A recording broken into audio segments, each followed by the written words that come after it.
Alright guys, so today we're going to go over the shaved door handle wiring, right? We're going to use this Milwaukee battery as a 12-volt battery, like it was a battery in your vehicle, alright? We got the relay, the switch, solenoid, right? I always ground my solenoids here because I know it's directly to the solenoid.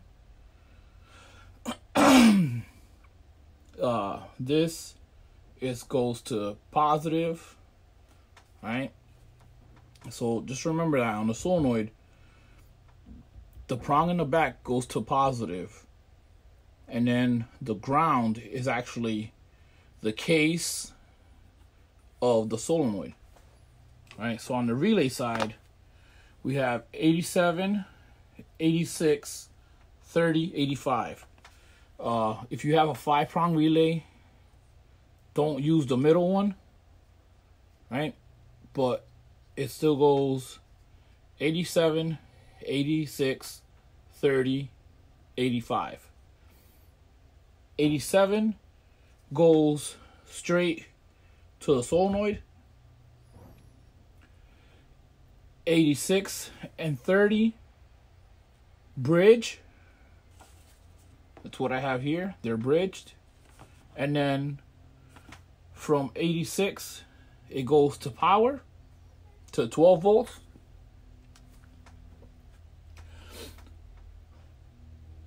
Pin 85 is your trigger or your negative, right?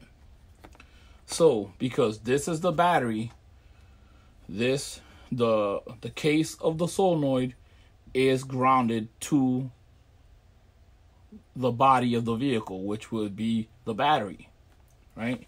The switch goes, it doesn't matter what side it goes into of the switch, but it does go into it, the negative. The 85 goes into the switch, and then from the switch, it grounds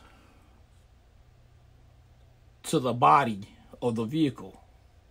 Or it goes to a ground in the vehicle, you know, the battery, right? And when you hit it,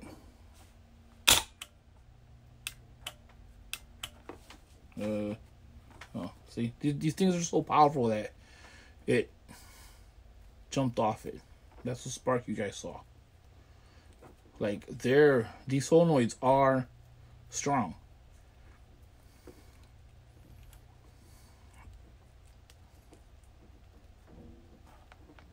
Right, so, right, that opens your doors. Now, if you have a remote, an alarm system, right, instead of, like, it would go, you would take this switch, right, and like, let's say this wire, right? This is a wire that comes from the alarm, right? From, usually it's green and blue for the doors, right? And this would be at the alarm, and this blue one would tie into this right here, right? So that way, when you hit the alarm, right, you unlock the alarm. And all you need is the unlock. You're never going to need the lock if you don't have no door handles. It'll trigger the solenoid.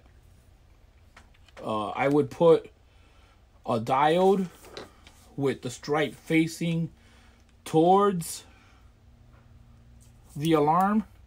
And that's so it doesn't get, the negative doesn't feed back through it. The negative from the switch doesn't feed back through it and short something out or make the alarm open it, you know. But it's really simple. I will post up a picture of this system of this diagram. This is the diagram that came with the system that I bought. There are many different ways to do this, but this one works. It's really simple, and it's a ground system. See, the switch only goes to ground because the the solenoid is positive, right? It goes to positive, and then the ground goes to body, and the ground is the switch, or the alarm, the keyless entry, whatever, you know? So that's all I got for today, guys. Don't forget to comment, like, subscribe. If you guys want see another how-to on something, 12 volts or whatnot, let me know. I'm really good at this 12 volt stuff, and I like to do them. So let me know, you know. If you guys want to see it or need help with anything, just post it down in the comments, and I will get back to you. And if need be, I'll make a video. All right? Thanks.